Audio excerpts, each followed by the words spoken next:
Well, everybody, welcome to the awesome journey. And Kelly has internet issues. So hopefully she will come on because this is her spiel.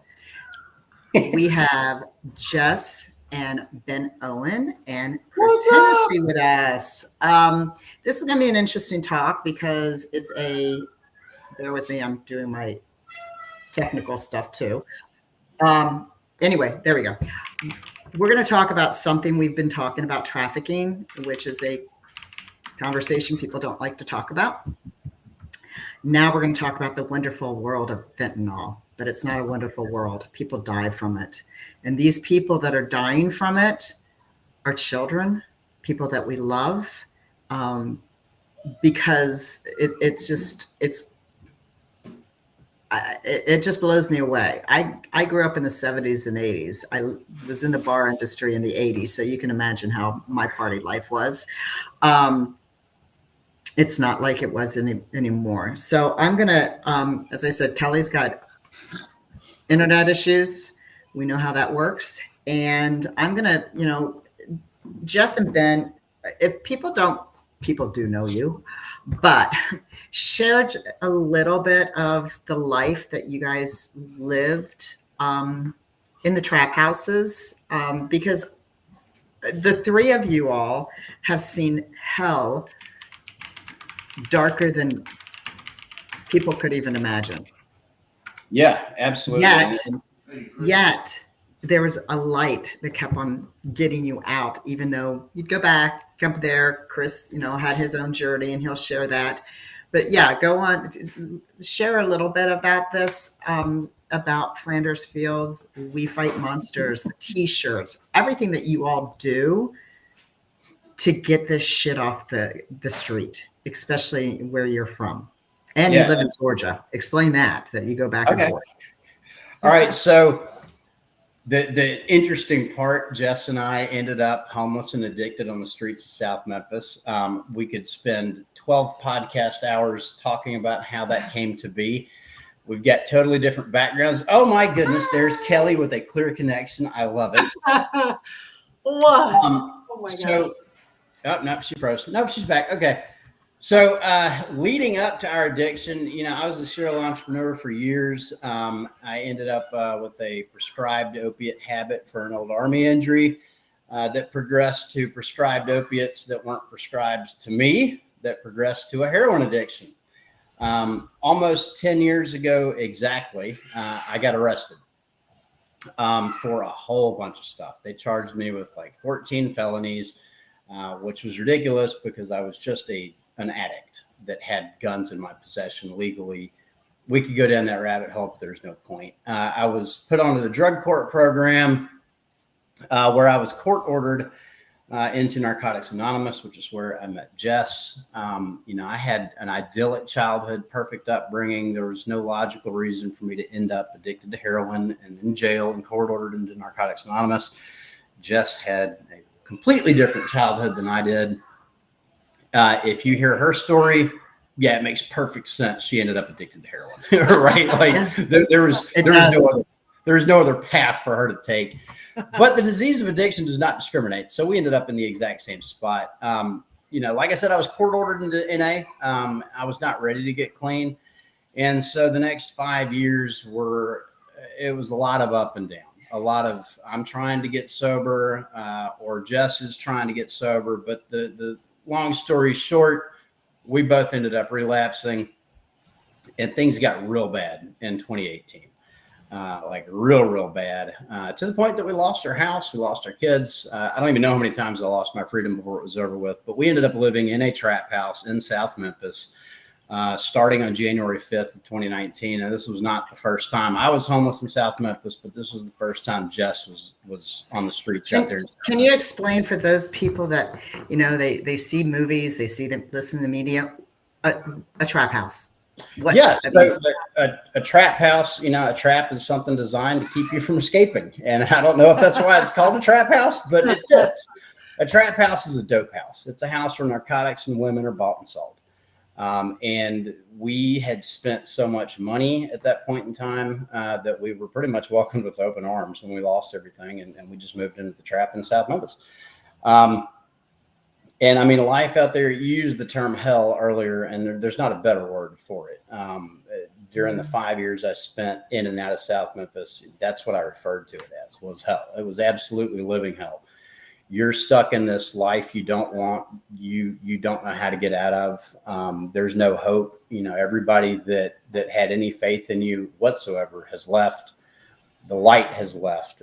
There is just nothing but, it's like Groundhog Day, only instead of living Groundhog Day like in the movie over and over, you're living hell every day. While watching friends die at the same time. So you're going through all of this darkness. It's already so dark to you.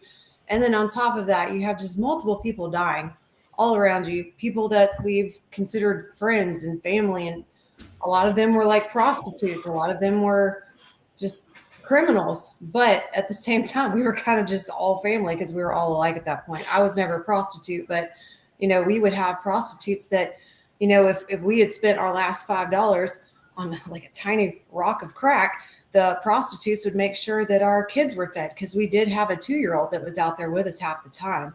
So sorry, I just cut it. No, you're good. No. It allows people who don't understand that life. And unfortunately, it's in every neighborhood. It is in every neighborhood. And people you don't even, you know, everybody's so judgmental. Yeah. Everybody is. Well, to bring this home full circle to people that don't get it, a month before I was arrested and charged with all those felonies, I was a business owner with 12 employees and a wife and 5 kids and 7 vehicles and a nice house out on a golf course. Now, I was well on my way to losing all of that before I got arrested, but like, I was Citizen of the Year. I was leading Cub Scouts before the addiction started. I was coaching, you know, T-ball and soccer. I was like the perfect suburban dad. You know, I was an employer. I had it together. And then what started with the prescribed, you know, pain pills for an injury progressed to what we just described. We were living in a trap house watching people die, and that was our life, and we could not get out of it. Do you feel that when people are prescribed pain pills, because a lot of people end up on the dark side because of that prescription, because the pain, do you feel that the doctors have Culpability? Yeah, that's the word. I want to choose my words very carefully here, because I don't ever want to take the onus off of the addict. And we're I understand responsible for our own actions. We're responsible for our decisions. Plenty of people have been in car wrecks or been shot or had horrendous injuries that necessitated the use of opiate painkillers, and they did it responsibly, just like the doctor told them to. The difference is not all of us are addicts. Not all of us have that addiction gene. So what I will say is, while I do feel the pharmaceutical industry and medical community play a very large role in this, I think genetics play a bigger role. And so if you have the addict gene, you've got to be careful about what you take. And you need to be very cognizant of that. You know, I just had shoulder surgery, and the doctor is fully aware of my history. My sister-in-law, who I've known since high school, is his assistant. They know everything. They still keep trying to give me opiates when I go back, and I'm like, yeah, it hurts when I do this. They're like, well, it's just tramadol. I'm like, you don't understand. If I take tramadol, I'm going to smoke crack that night. Like, right. It's where this is where it's going that fast. And I know this because I've tried it. You know, the relapse that sent me and Jess into that trap house in South Memphis actually started when she had a C-section. When James was born in 2016, they put her on opiates, and she never got off of them. Were the opiates necessary? Absolutely. She had a freaking C-section. But some of us are not equipped. We weren't working a solid 12-step program of recovery. We didn't have sponsors, you know, and it went where it went. We ended up where we ended up. So I don't think the medical industry has culpability, but they absolutely play a role. And there's no amount of education that can change somebody's genetics. So I don't know the question. I'm not trying to dodge it. No, and I understand that. And you know me, I interrupt because there's so many people wanting this. I mean, I could be like Chris, which he will share about the rabbit hole. It just blows me away. But Julia wants to know, how do you know when you have the addict gene before it's too late? That's the really shitty part. You don't. I have a brother who we obviously have the exact same parents and for the most part, the same DNA. He's not an addict. He can drink responsibly. He gets to medicate his ADHD. And when he gets hurt, he gets to deal with it pharmaceutically. I envy him. I envy the shit out of him. Jess has 2 siblings. One of them is one of us. You know, she's an addict in recovery. The other one, he can drink. He can, you know, do whatever he wants without, you know, consequence, with impunity. Some of us have feelings that we don't want to deal with, and we have to deal with them. We can't medicate them away. If I take anything that changes the way I feel, I'm gonna overdo it until I finally make the decision. There are somewhat telltale signs when you're younger, you know, or like we've picked it up because we have so many kids, as a lot of y'all know, and there are certain personality traits that you'll kind of notice that you're like, I wonder if he's going to be one of us. So there are little things like when you just an obsessive need to control circumstances. That's a red flag. That would call it OCD. And surprisingly, I never became an addict because I am so OCD. Anxiety, that's a big one. The inability to accept things. Mm-hmm. That's another big red flag, I think. Mm-hmm. And I don't want to sound all nihilistic. It's not like, you know, you're going to see these things and that's the end, but you just need to be aware. So Jess, can you share a little bit of your story of your upbringing? Because I know that you really had no choice. Yeah. I mean, we all have a choice, but you were in that. Yeah. Well, I mean, I was a child, so it was good till I was 8, like from birth to year 8. My parents were great, always in the church. I was raised in the church, which thank God, because that foundation in Christ is what got me through everything. But after age 8, we moved to Memphis. My mom started drinking. I guess, I mean, she has always been an alcoholic, but I never saw her drink until we moved to Memphis. And very quickly after that, it got extremely violent. And I'm talking like hangers, belts, whatever the hell she could find, like lamp cords. I don't know where the fuck she got a lamp cord from, but just beating the shit out of us when we were little. So like, I think at 10 years old is when I started getting very, very badly beaten. So from going to that perfect childhood to just boom, you're getting beat by a violent drunk that you thought loved you. That'll mess you up in the head, first of all. And then, you know, when I was around 14 years old, she discovered crack. I was a crackhead myself. So I know now. Not at 14. Not at 14. But now that I have experience with crack, I understand her a lot better. But like once she hit that crack stage, it was over. It like, consumes you as a human being. That is all she wanted. Like we didn't even have food. I had to steal food to eat half the time because my dad would go shopping and he's still like totally, I've never even heard this man cuss. He's addicted to running. So he's like, he didn't know what the hell was going on, or he just kind of had to numb himself from, anyway, sorry, I'm just going down a rabbit hole, but it was a very bad, violent childhood. And then when crack came, that was all that mattered. And all of our money went to crack. She would take all the food back to Kroger. My dad would go shopping. She would wait till he went to work, take all the food out of the pantry, take it back to Kroger so she could get crack money. And then like the dope dealer ended up moving in the house. And at this point, my dad has just kind of mentally checked out. Like, so it was just kind of us. And he was there physically, just he was not here. So I started numbing myself at 13 years old. That's when at first it was just weed, you know, and some people are like, oh, weed isn't a gateway drug. Maybe for some it isn't. It was for me. It definitely was for me. And at some point that it wasn't enough. And then that led to parties. Those parties led to more drugs and more bad people. And before I knew it, you know, at age 17, I was smoking meth. I was smoking crack. If you put it in front of me, I was going to do it because I just didn't want to be in reality. I didn't want to feel anything. Everything hurt.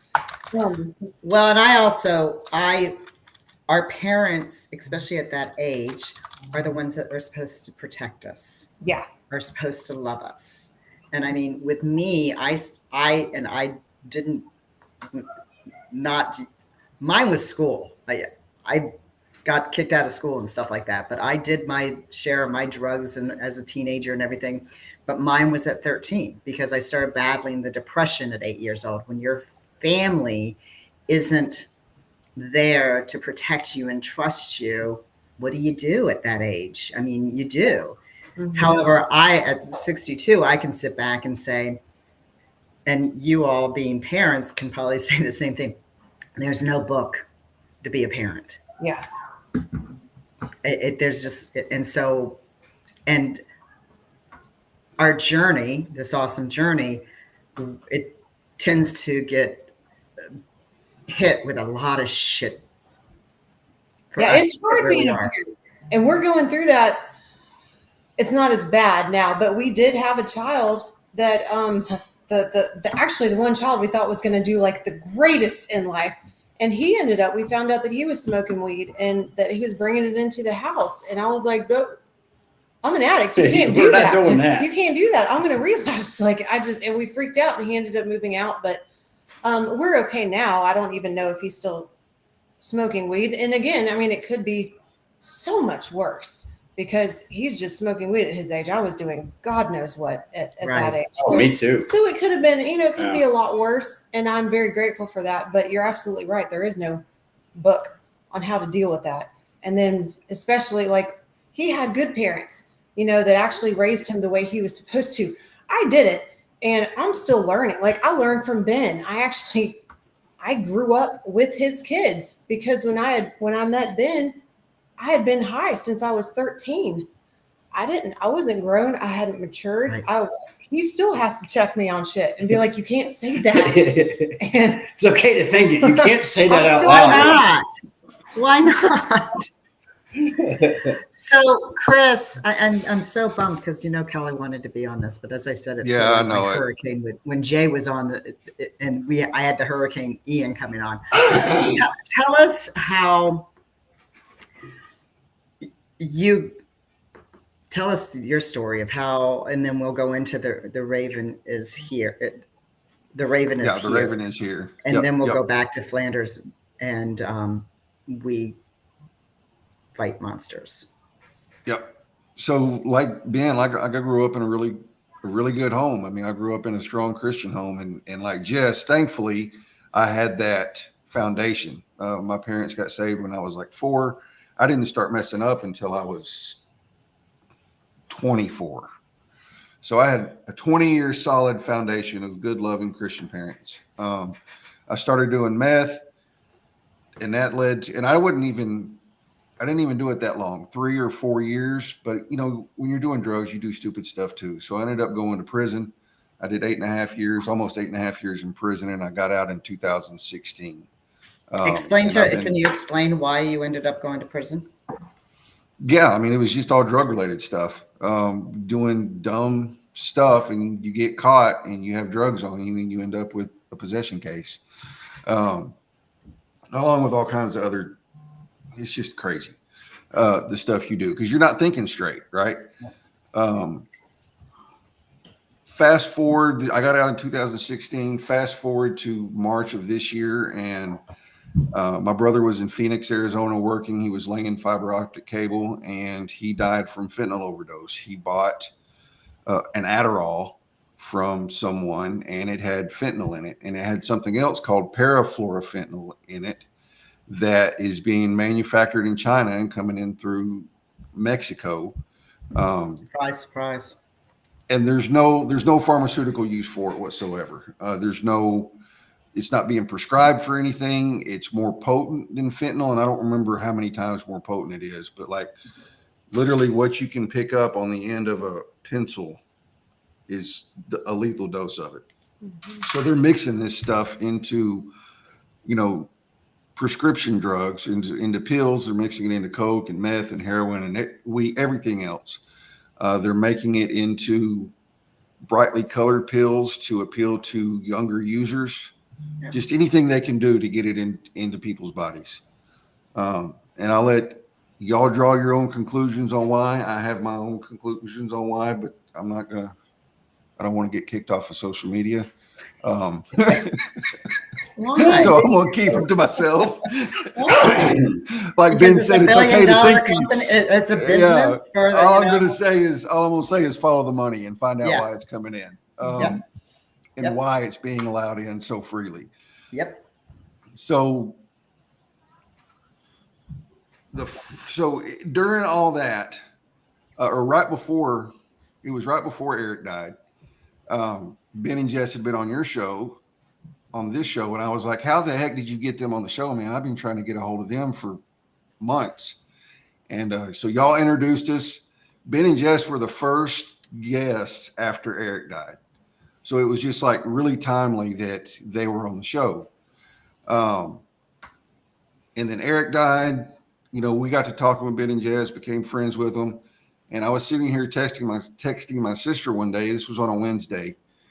And I said, hey, you want to go up there and see Ben and Jess, meet them, get our hands dirty, maybe help, you know, Josh and Chris work on a house or something and just kind of see what they're doing. And she was like, you know, Josh, which is my brother-in-law, she said, Josh and I were talking about this last night. We absolutely want to go. So I messaged them and we're like, hey, we want to come see y'all. What do you think? And they were like, come on with it. So this is on a Wednesday.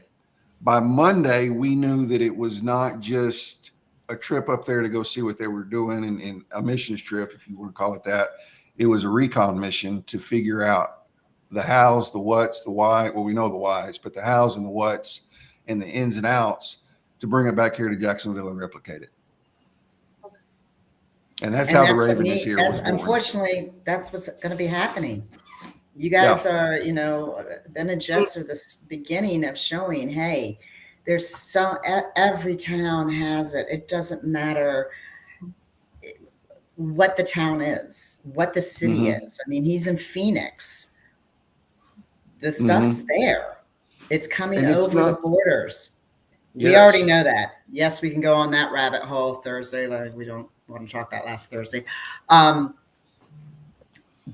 But it needs to get fixed because loved ones are getting killed. Yeah. They're taking a pill. They're doing a magical mushroom. Hey, it's organic. Not really anymore.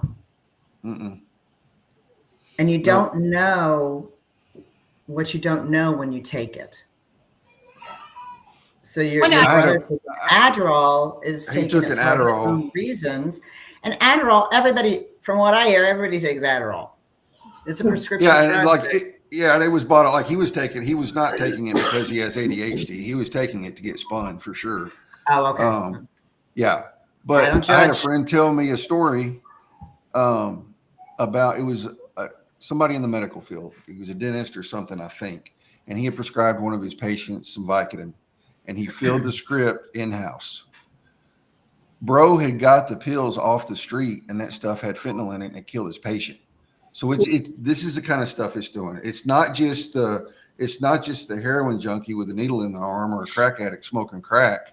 It's affecting everyone. And I'm not excusing my brother's drug use, but Eric we called him a pop-up user. He'd use every once in a while and just to have fun. And, you know, he was not an addict or strung out or anything like that.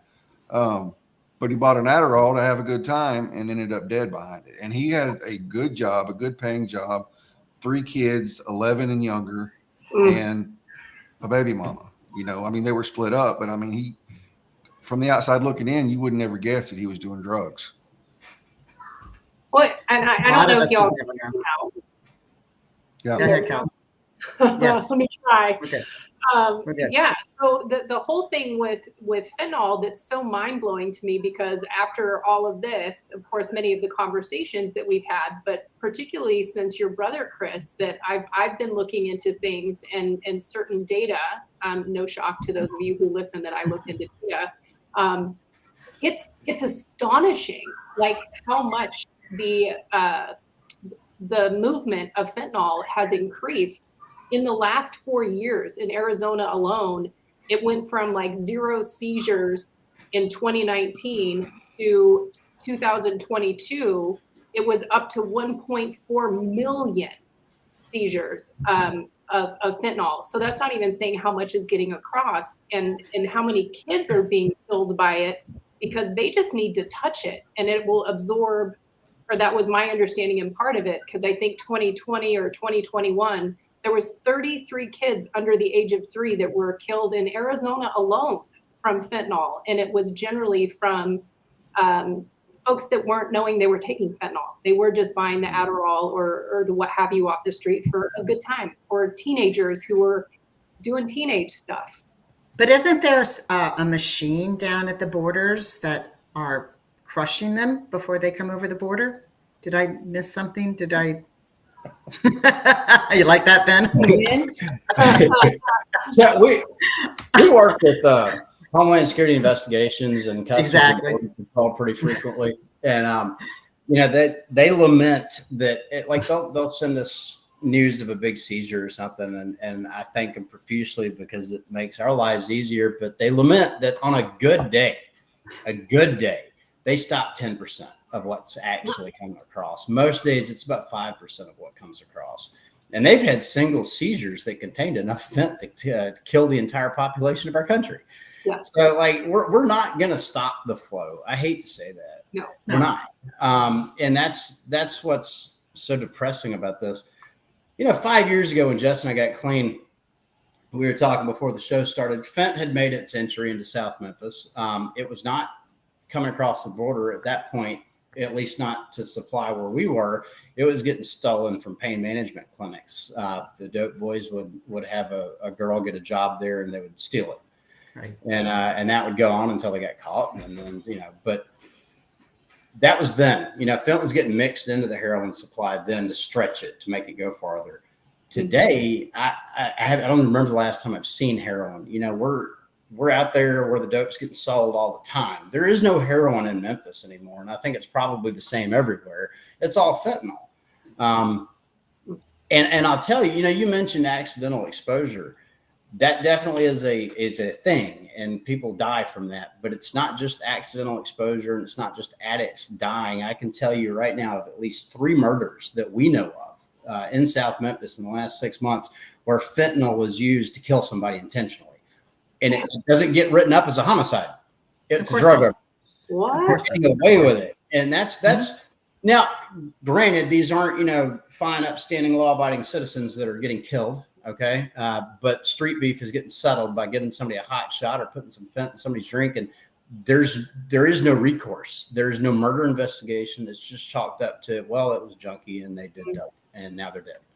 And so in my 30s, I guess it was my 30s. Yeah. Cause I got, drugged from a drink in a bar where they put, GHB.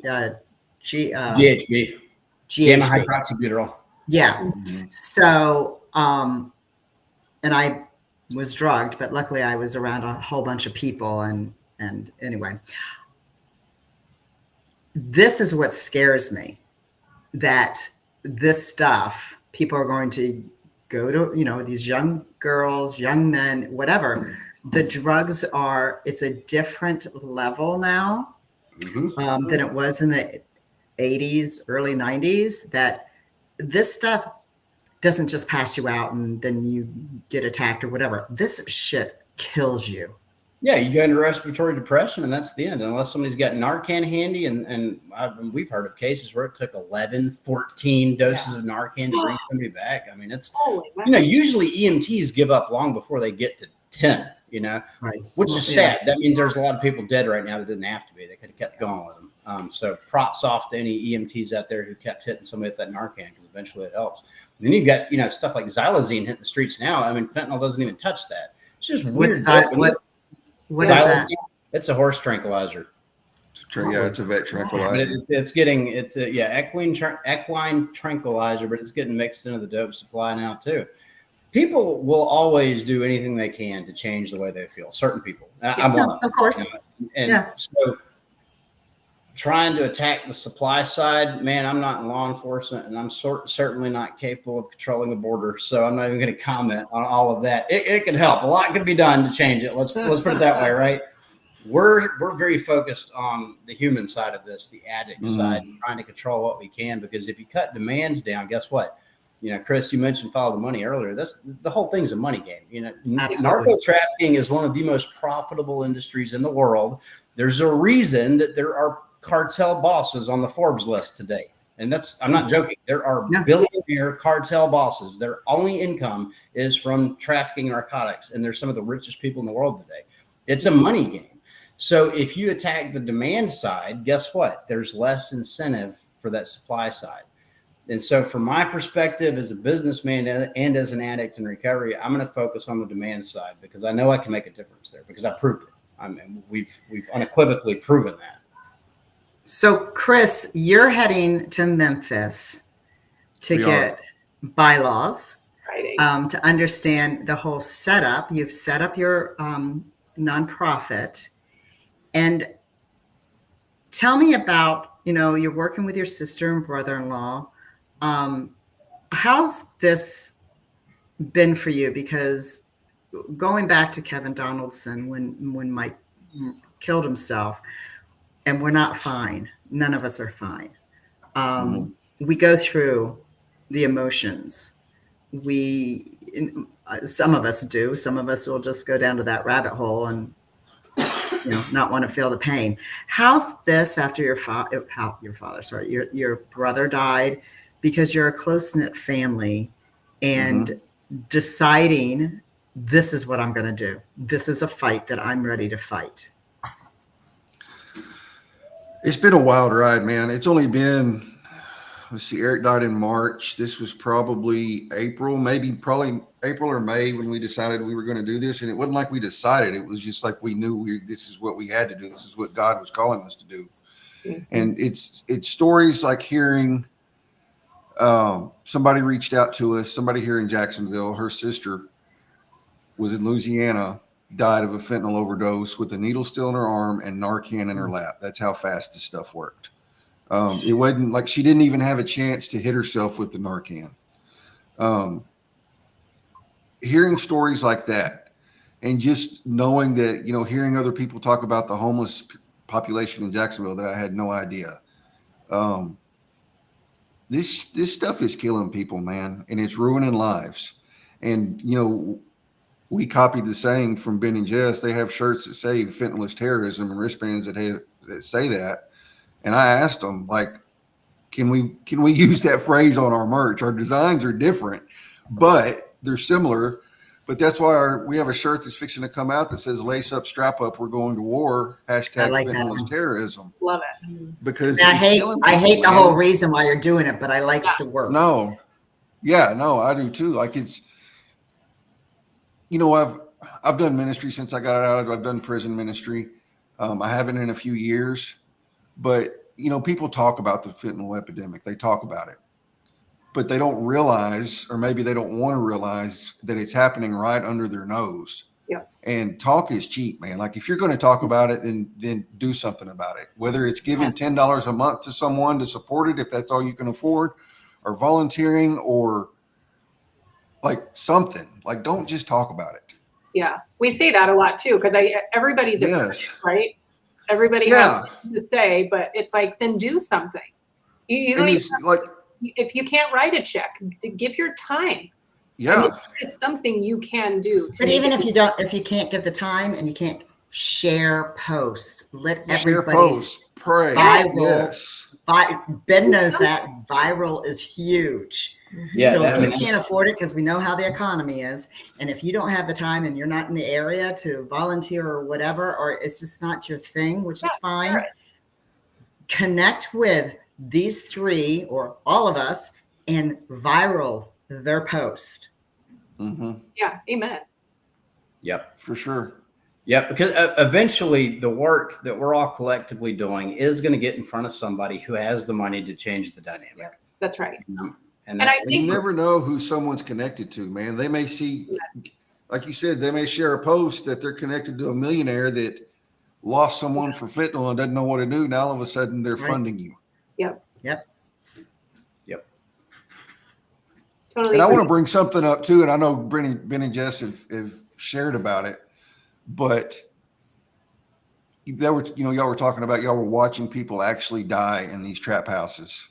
And now one of those houses that somebody that y'all loved was died in is about to become a home for a mother and her kids. Yeah. like out of the darkness and the death is coming light and restoration and hope. Yeah, absolutely. Yeah. And are you going to be, video are you, yesterday- so talk about how you buy back and how you're buy the houses from the drug dealers, Yeah. which I love that. It's like, peace out, people. I'm just going to give you money, get out. And then if Chris, or is that, what is your plan of how you're going to go forward in what you're doing in your neighborhood or your town? Okay. Yeah. So, I mean, we started, Jess and I, if you've ever heard our story, we had a foxhole prayer, and it was, God, get us out of hell. We'll spend the rest of our lives coming back for everybody we left behind. Well, that's why we started Flanders Fields, which was to help homeless and addicted vets. But we didn't really leave too many vets behind in Memphis. And God reminded us of that promise we made in our darkest hours. And he kept his end of the deal. And we had to come back to Memphis for the people we left behind. And you heard Jess a minute ago, most of the people that we left behind who loved on us and helped us stay fed and clothed and warm in the winter, it was dope boys, it was prostitutes, it was murderers, people that most of society looks at and thinks are bad, but we lived with them and they took care of us and we knew they weren't bad. And so we had to come back for them. And so that work started, as much as we didn't want it to and as terrified as we were of it, it started at the trap house that we lived in. Mm-hmm. So we basically approached the dope boys running the house and told them what we wanted to do. And, we got the, that kind of treatment at first, but we're persistent.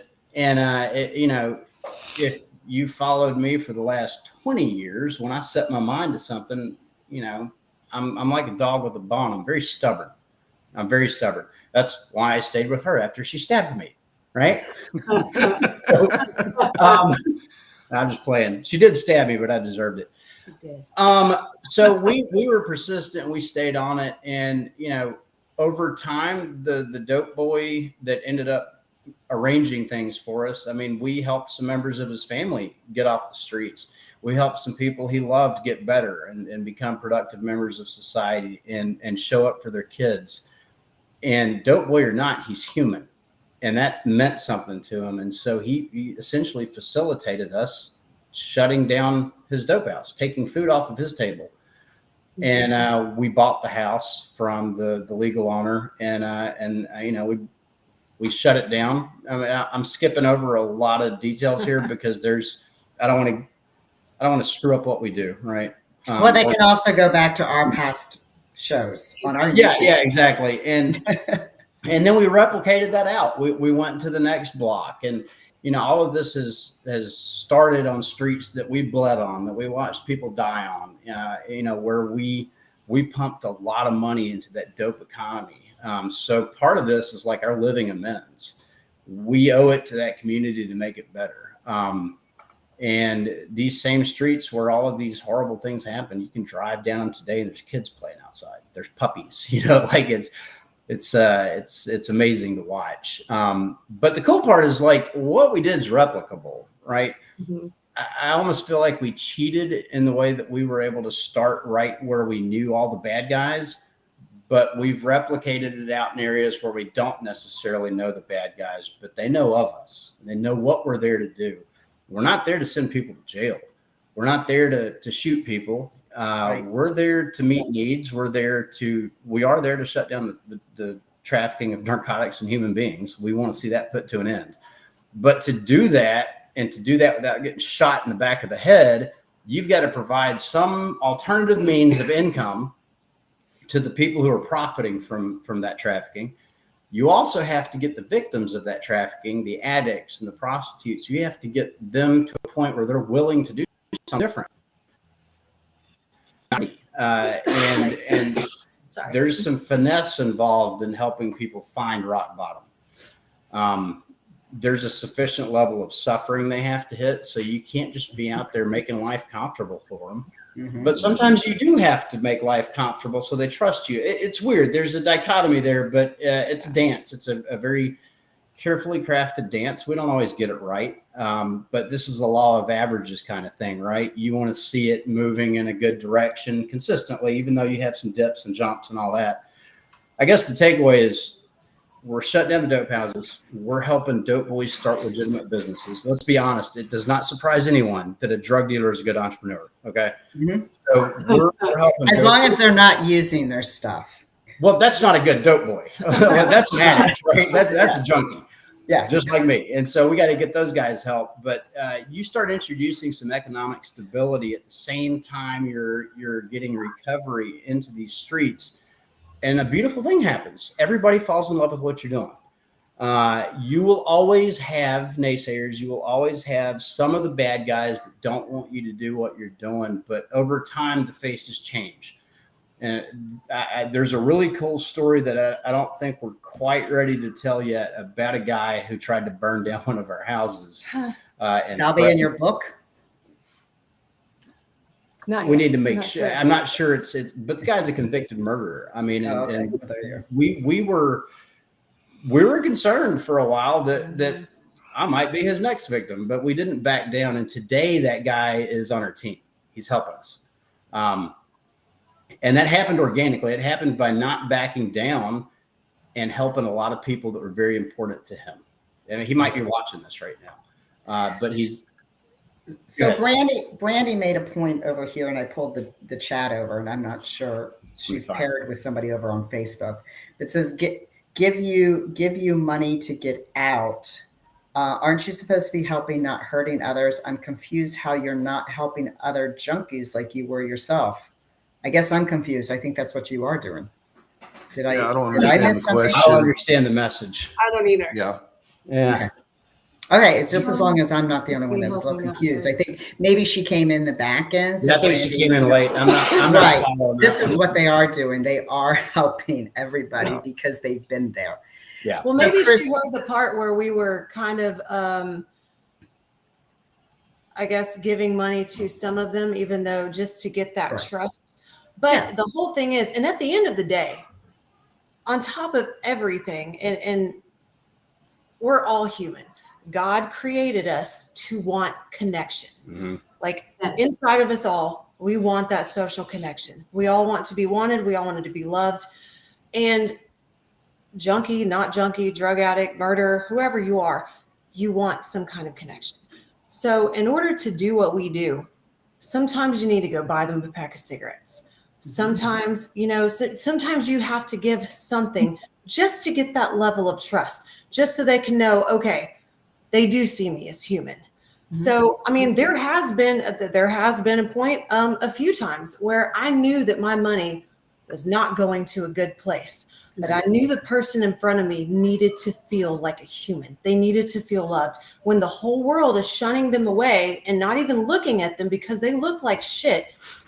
They want to feel loved. And so, I mean, there's been a few times where we've had friends, we have prostitutes that weren't quite ready, or we had new ones that we were introduced to from our other prostitute friends. And they were like, she don't want help yet, but please just talk to her. And at those moments, you can't just be like, you need to go get some help, or what are you doing with your life? They don't want to hear that. That's going to make them go the total opposite direction. And I can say the same thing for people, like even in church, people that aren't completely believing in God. You got to bring them in easy. You got to be friends with them first. You have to get that trust connection. So maybe that's what she was talking about. I don't know. Well, but also how you, and I'm going to go over to Chris because I definitely want to talk about it, but that's how you two met at that convenience store. Am I correct? That Ben was not in a good place? No, well, I met him in NA. There was, I think I know what you're talking about. There was a person at a convenience store, and I think we had just gotten in a fight or something. Ben was off on his own, and there was a person that he looked like shit. That's when I was ready to end it. I was done. Yeah. This was right before I hit rock. I know exactly what you're talking about. It was right before I hit rock bottom. I was in delirium tremens. I'd already had 2 heart attacks while in alcohol DTs. And I was ready to end it. And I made the decision. I was going to go to the gas station. I was going to steal a beer, get out of DTs. I was going to hustle up some dope, and I was going to overdose on purpose. I was done. Jess had lost me. We hadn't had contact in days. I was wandering the streets of South Memphis. And yeah, I looked like absolute hell. And I walked into the BP at Elvis Presley in Bellevue, right there at South Parkway, where Bellevue turns into Elvis Presley. And some old lady just looked at me and smiled and maybe said, "How you doing?" And that was all it took. She made eye contact with me. And despite how I looked, she tried to make my day better. And I made the decision right then. I was like, you know what? I can kill myself tomorrow. I'm going to ride the day out. It's not as bad as I thought. And I'm going to use the hashtag not today. Yeah, not today. And I ended up I left South Memphis, I think within 72 hours of that moment, and got clean, and the rest is history. So you never know the impact the smallest act of kindness can have on somebody. It was literally a smile from a stranger that saved my life. And by proxy, all of these other lives have now been impacted or saved or touched, however you want to phrase it, because a stranger smiled at me. And what's really, I think, sad and beautiful at the same time is if that woman was sitting in front of me today, I wouldn't even know it was her. I don't remember what she looked like. I just remember a smile. Mm. So Chris, and because I think we have hard stops with you. Getting pretty close. I know, babe. I'm sorry. No, it's okay. It's okay.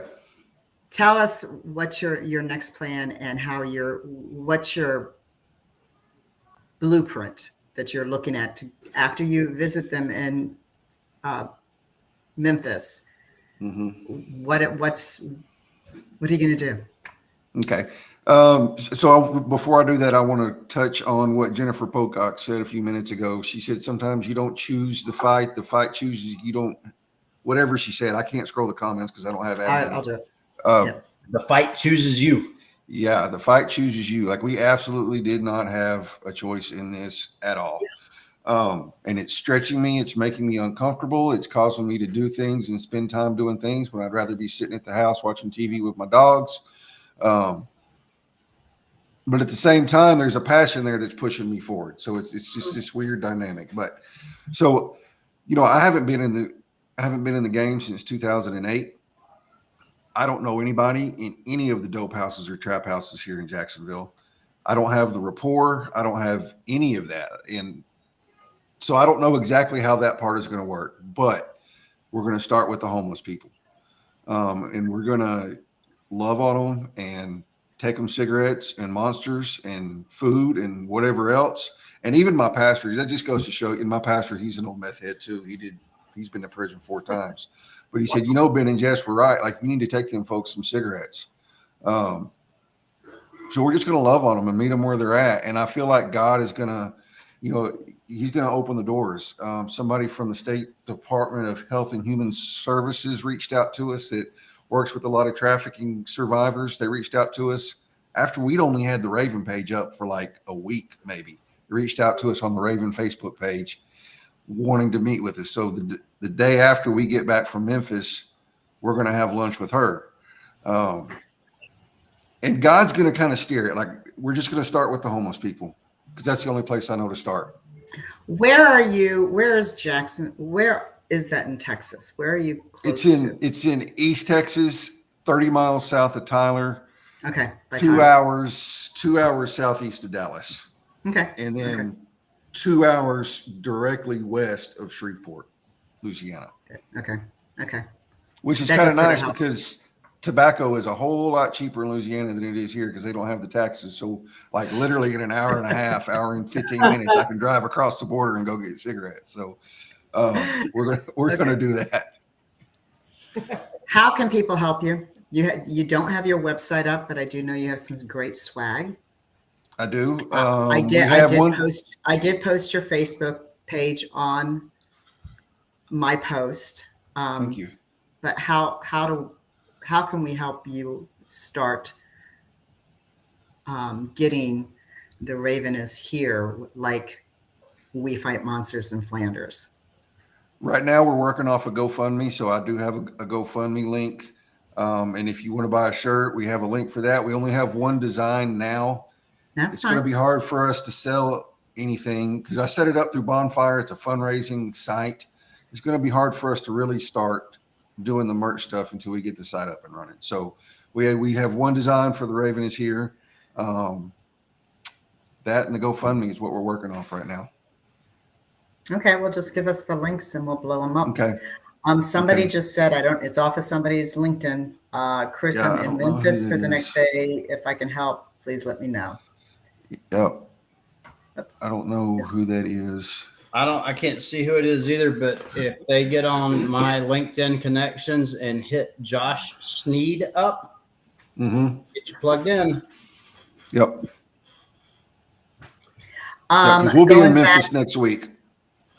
Yeah, going back to We Fight Monsters and Flanders Fields, they have new swag. I have their website up. I just haven't gotten to it because I got my move. They've got some great new swag. If you don't feel like having, some people get offended by some of the stuff, but hey, the shit's real. The shit's real. You know, that is true. And we made a second website that is nothing offensive. It's That's the one I have. Yeah, _armor.com. Yes. It's all faith-based. And then onceamerican.com is the more entertaining stuff, like the hunt your local pedophile. But yeah. And have you gotten it where I want to see incarcerated. But my question is, from a marketer side, have you put the website on the sleeve yet? Yeah, so the website's it's on the back of the shirts now. Okay.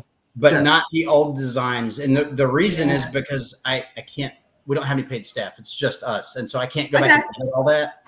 But we did get an updated logo. So the website is on the back of the shirts now. Well, because when people, and so for Chris, future, when people see the shirt, they're going to want to know where to buy one.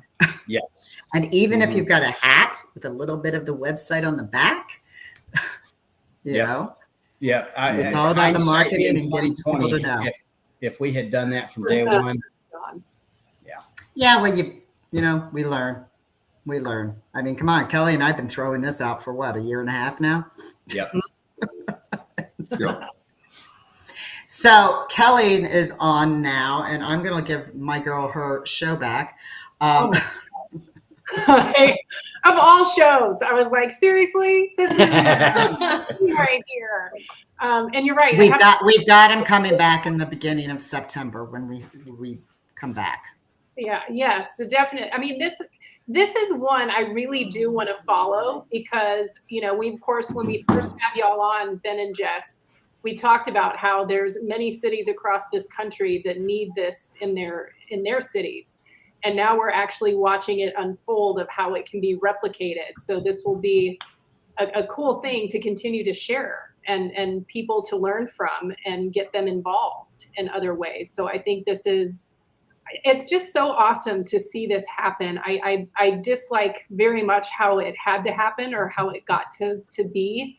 But what a blessing to continue to watch pain turn into purpose and you all making such an incredible difference in people's lives. And Chris, man, God bless you. You know that we're your biggest fans and we're so proud of you and just can't, whatever we can do to help, we will continue to share your message. Of course, along with Ben and Jess, that goes without saying. But this is just so important. And I encourage everyone, like Christy said earlier, even if you can't, purchase some of their rad swag, because it is rad, I'm telling you, do check it out. They're always coming out with something new too.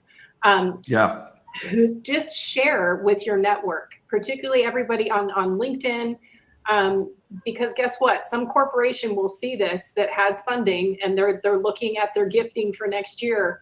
It is going into the second half of the year, which is crazy to think about.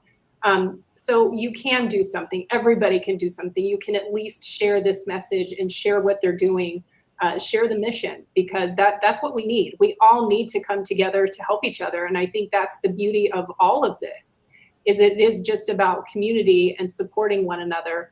And I will continue to say with Ben and Jess, who have been sober since 2019, which still blows my mind, of the incredible impact that you have with so many and the story. And I do use your story, Ben, about the lady with the smile, how the smallest things in life make the that's awesome. Yeah. and everybody can be kind. That's another thing that It's free. we can all do. So I'm excited to continue to watch this all develop and evolve, and continue to shout your all's mission from the rooftops, because I think it's incredible what you're doing. And like I said, it's a shame that it needs to exist. Bless you all for making it exist. Well, we appreciate the hell out of y'all For elevating real. your voices, and especially for introducing us to Chris. I get asked to do podcasts all the time, and I always try to do them. I love doing them. I'll be honest, I would not have made time to do Chris's if you hadn't told me to. So what a God ordained, I'm so glad that we did it. He's our people. Me too, man. Yeah. Do you hear the song from, I forget the movie, Matchmaker, Matchmaker? What was that movie? It's I forget the movie. Oh, hell, It's a I don't Jewish know. movie. Oh, But God, I it's didn't like, know that. and I don't sing, but all of a sudden it's like, it's all about matchmaking. You know, Oh, who's that's going to how work all of together. this gets done. connections. It's putting the right people together, and that's, you mentioned, not to hijack and get on a soapbox, you mentioned you hate the reason this had to happen, and of course we do too. But I got to say, the greatest grassroots movements in American and probably world history started from times just like this. Scott Mann has a much more eloquent way of explaining this than I do, but America was in this same motion of low institutional trust and bad economy and all that 100 years ago. And out of that environment was born the Rotary Club, Boy Scouts of America, Alcoholics Anonymous, tons of these grassroots movements that are still here 100 years later. And it's because they're born out of these times where we have to band together as humans and do something for ourselves and do something for the least of us to try to make each other better. So while it does suck, the reasons that we need this work sucks. It's I think the playing field is set for something really beautiful to be born, and Chris is proof that it is being born, and it is growing outward organically, which is what we've always wanted to see. Yeah, love it. Well, I love again, it. I'm a believer that God puts us in places for us to be able to help other people, even when we're trying Absolutely. to get help ourselves. Yes, you just got to look for those opportunities. If we're just aware of them, we're going to see them every day. Yeah, that's the whole thing, Yep. being aware. Amen So, to that. Chris, I know yeah. I know. Oh, sorry. Go ahead. No, I was just going to do the same thing, saying I know that Chris has to go, so just kind of to do a wrap up of your final thoughts, Chris. Yeah. Thanks, like Ben said, thanks for having us on and helping us get the message out. And it's just a full circle kind of moment right here. Just the fact that y'all introduced us and just to see where God took it, man. And Chris Smith actually did an initial intro with us on LinkedIn, and Ben kind of blew me off a little bit and quit answering messages.